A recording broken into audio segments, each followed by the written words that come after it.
Hello, it's Sergey Epic here, and welcome to the return of my videos yet again. I feel like I've said this like too many times, but I am back and better than ever.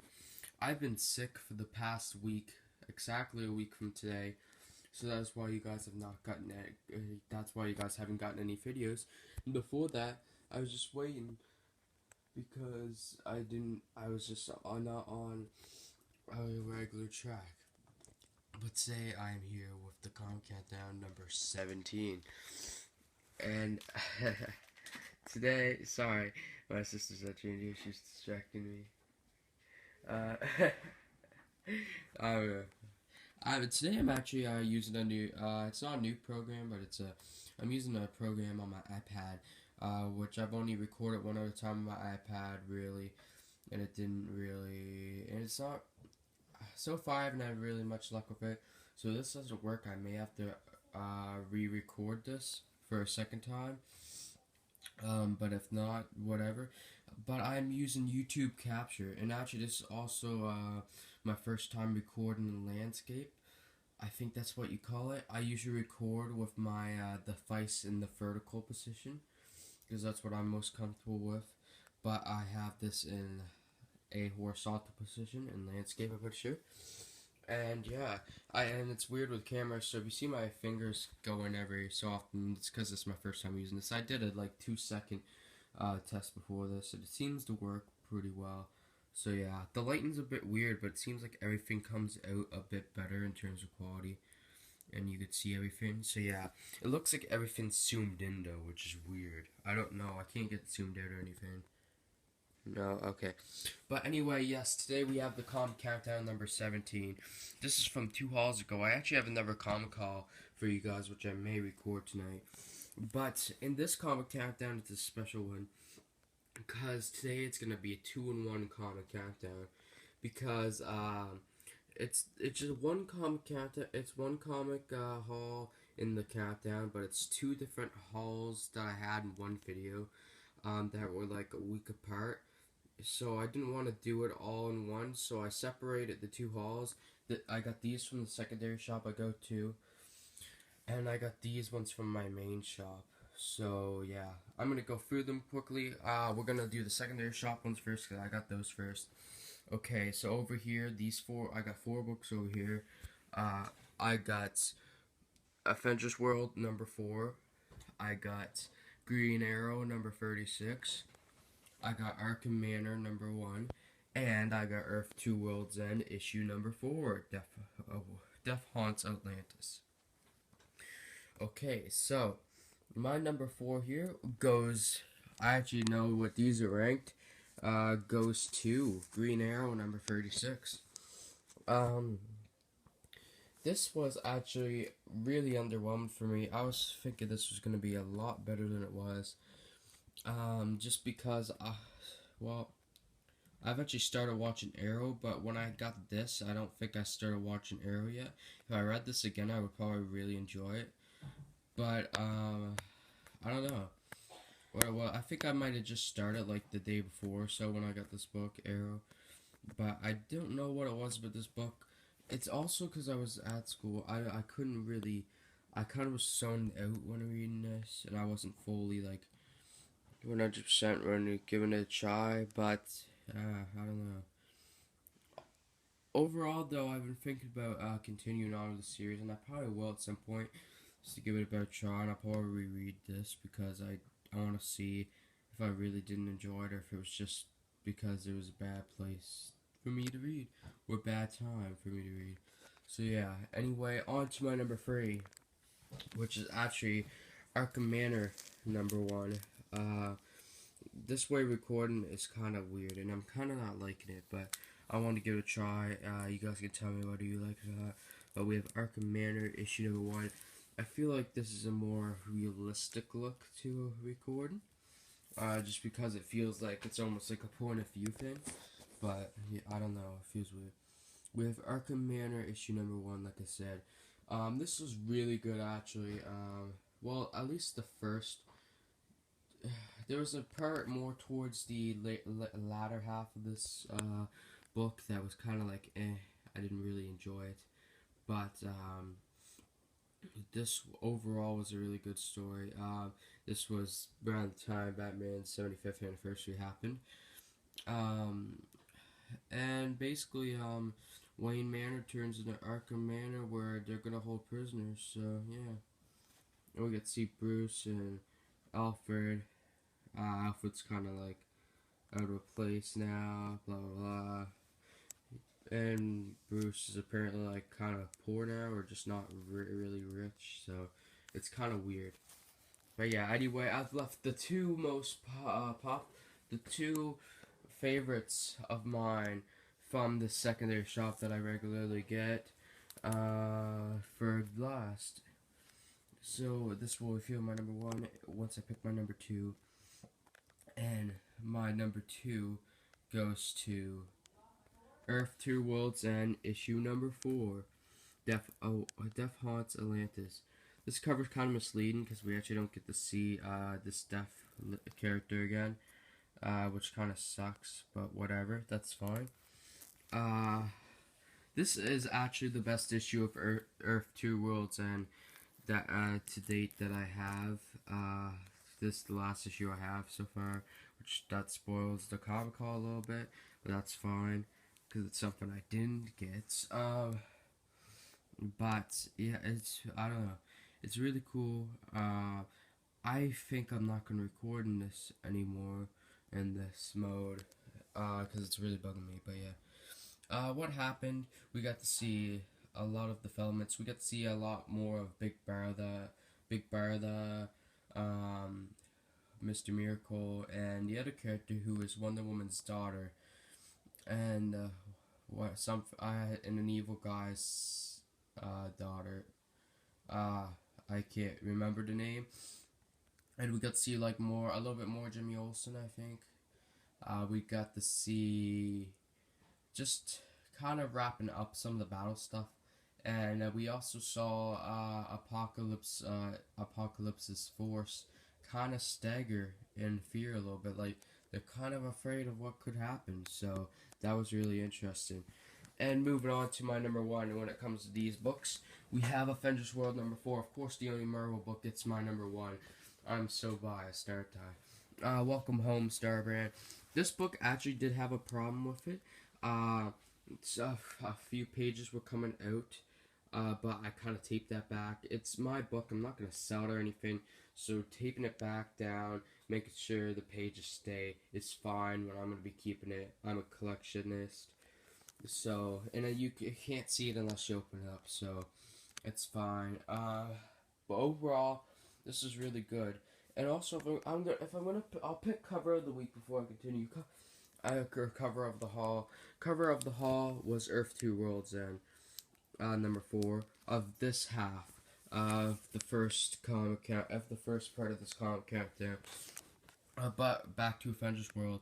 Oh, this was great. This was the best issue of Avengers World. Also, each issue just gets better and better. I haven't got any more of these out there yet, which sucks, but that's fine. This story of course focused on Starbrand, and it was really good. It was kind of had a little bit of an origin issue to it, which I don't know if I've mentioned this before, but I like origin stories and origin issues, or just background on the character. Those type of issues really interest me because I'm a guy who likes to know my character, or like know what build, because it's all about how you develop the character. To me, character development is the top thing for me. I think that's all I'm gonna talk about these books and this book specifically. So moving on to the other books over here.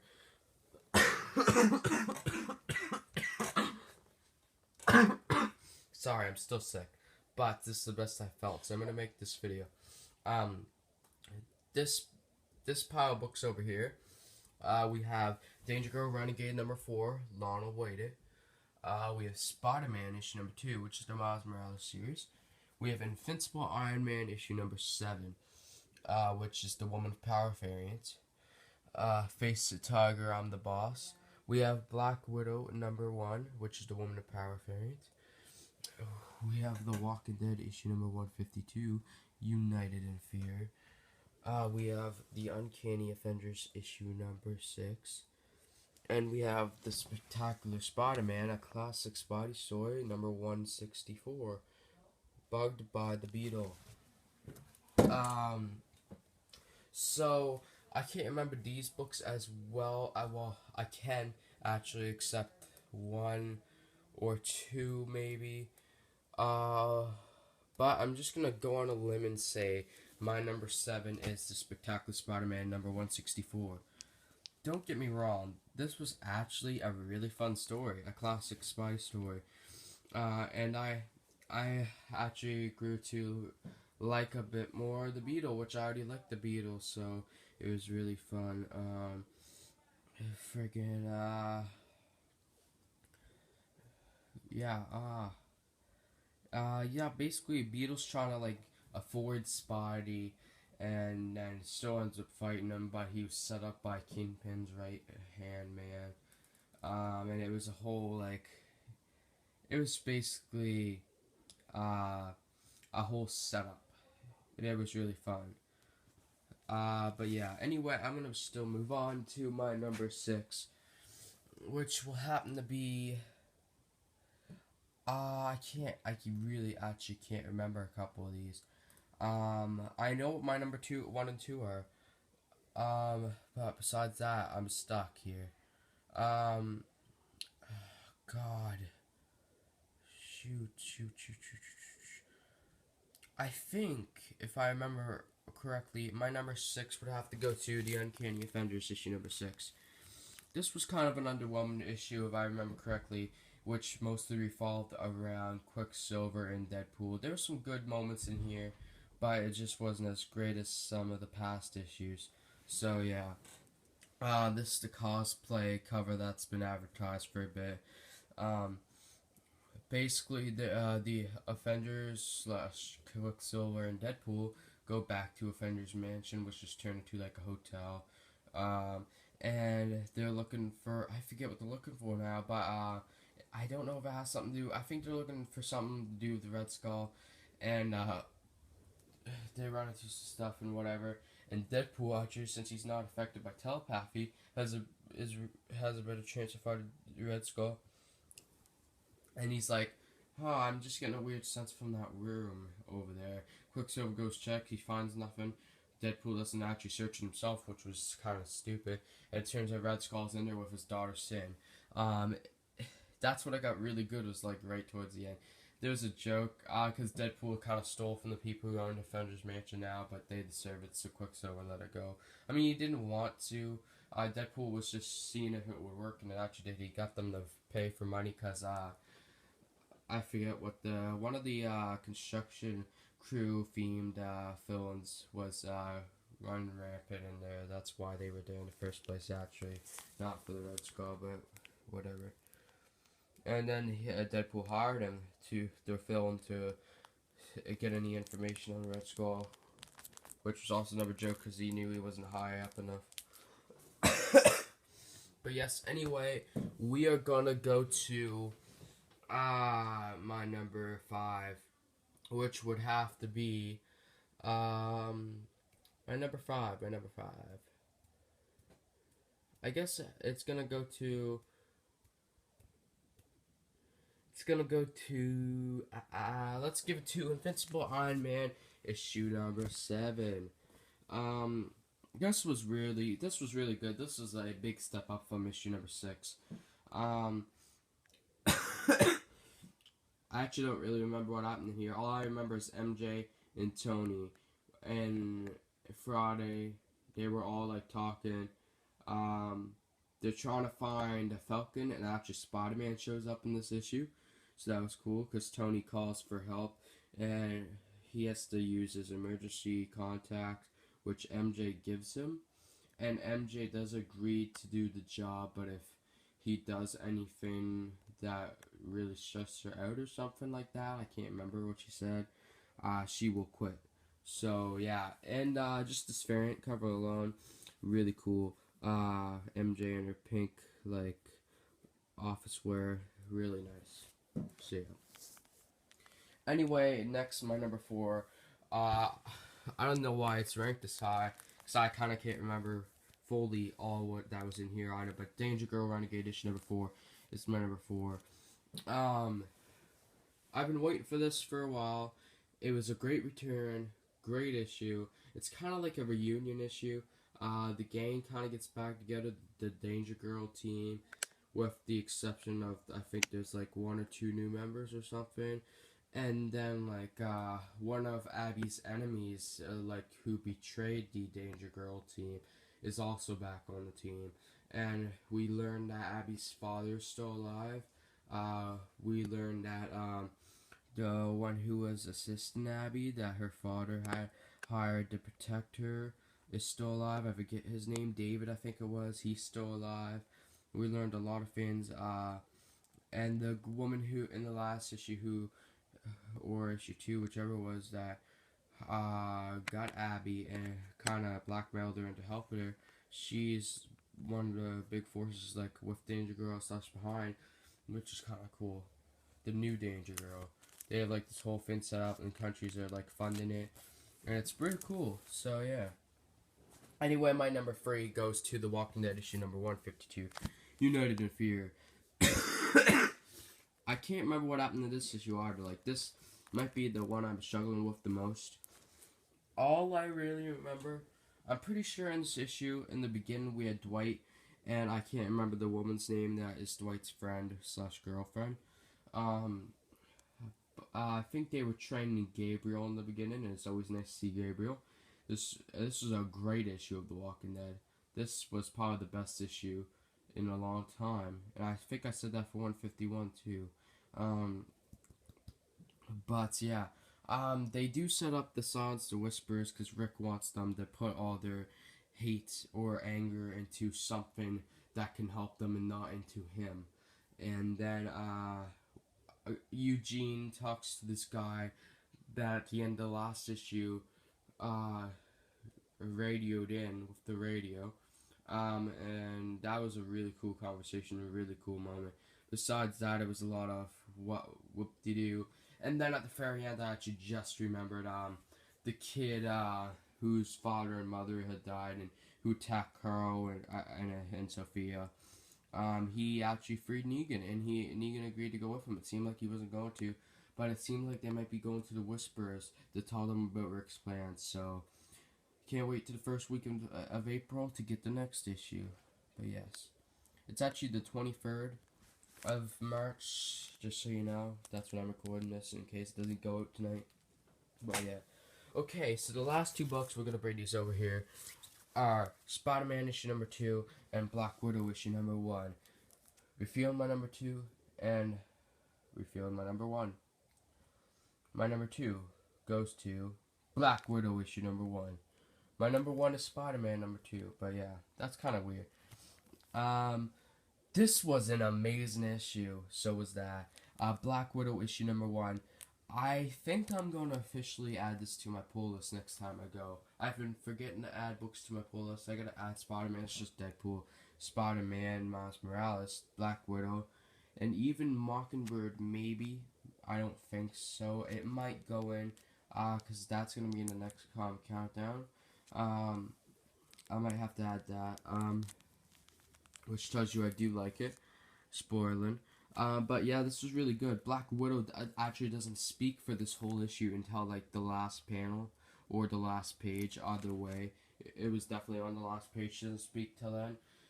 Basically what the story is about is S.H.I.E.L.D.'s after her, and she's apparently not affiliated with S.H.I.E.L.D. anymore. And it's a really good story. It's basically just a big action / fight sequence with her against S.H.I.E.L.D. Usually if an issue is like that, especially where it's an issue number 1, like Guardians of Nowhere, when Secret Wars was going on, that would kind of upset me a little, because there was no... But the thing is, the fighting wasn't just fighting, it was actual dialogue. They were talking to Black Widow, trying to capture, like, be like, I don't know what you stole, because Black Widow stole something, that's why after, and I don't know what you stole, but it must be important for all this to be going down. And it was really cool. We saw the lady that is affiliated with Deadpool, that Shield agent, the black woman. I forget her name. We saw. I don't know if we saw anybody real special. And I think Black Widow might have killed somebody actually, one of the Shield agents, or she really injured him or something. I can't remember now. Like right at the end there. And I think they also showed us what she took, and it was something small, I think. I'm not sure. The art in this book is actually the art style and the writing style really suits this character of Black Widow. And I hope Black Widow doesn't actually talk much like she didn't in this issue. Like she didn't talk much in this issue. I hope that kind of trend continues where she doesn't talk too much unless she like has to, or unless she like it's really cool moments. Because that really left some mystique and some really that was a nice touch to the character of Black Widow, Natasha Romanoff, who's actually one of my favorites, especially a female superheroes. And this is also the Woman of Power variant. And while we're on the covers, this also gets my cover of the haul / cover of the week. Out of all the books, this is definitely my cover of the week. This is a sweet cover. My favorite color is purple, and this uses purple. We got the gunshots going here. Freaking awesome. It makes, does that? Okay. It makes an infinity sign, which I just noticed actually. Like infinite ammo type thing. And just the way she's drawn for this cover is sweet. So yes. Moving on. We've got Spider-Man issue number 2, the issue you've all been waiting for. Besides issue number 1, of course. Is the next issue. This series is definitely getting added to my pull list because I don't want to miss any of these issues because this is a really popular series, I'm pretty sure. Same with Spider-Man / Deadpool. I don't know if it's a popular series, but I don't want to miss any. That I'll just spoil it now. That's a book I got in my new Comic Haul. But yeah, I just don't want to spoil too much. But yeah, I love the series. But yes, like I was saying, Spider-Man issue number 2, Miles Morales. We kind of get to see how and why Peter Parker gave Miles is letting Miles be Spider-Man. And it's kind of like, yeah, you're a pretty cool kid and all that. Didn't really end up battling, which I already figured out. Everything gets explained. It seems that this new Spider-Man, Miles Morales, has a huge fangirl, which is also a cool moment. And we get to see some moments with him and his best friend there. I can't remember his name now. He's a bigger kid. I can't remember his name. But, and then at the very end, because his mother's been after him because his grades have been dropping, his dad warns him as he comes in the door, you should have kept your grades up and stuff like that. And we see that Miles' grandmother is in town to whoop Miles in the shape. And this series should be fun for the next little bit. I have a feeling it's gonna be great.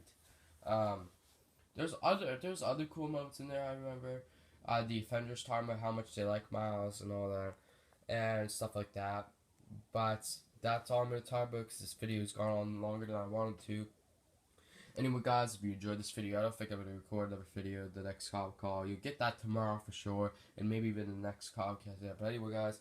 If you enjoyed this video, I hope this video uploads, first of all, tonight on the 23rd. Please leave a like, subscribe, comment, even share if you want to. Of course, I can't force you to, but if you want to, go ahead. And I only want you to if you want to, because we don't need any fakers, we don't need any fakes around. And anyway, guys, like I said, if you enjoyed this video, please come back for more. And peace out, mother trucker.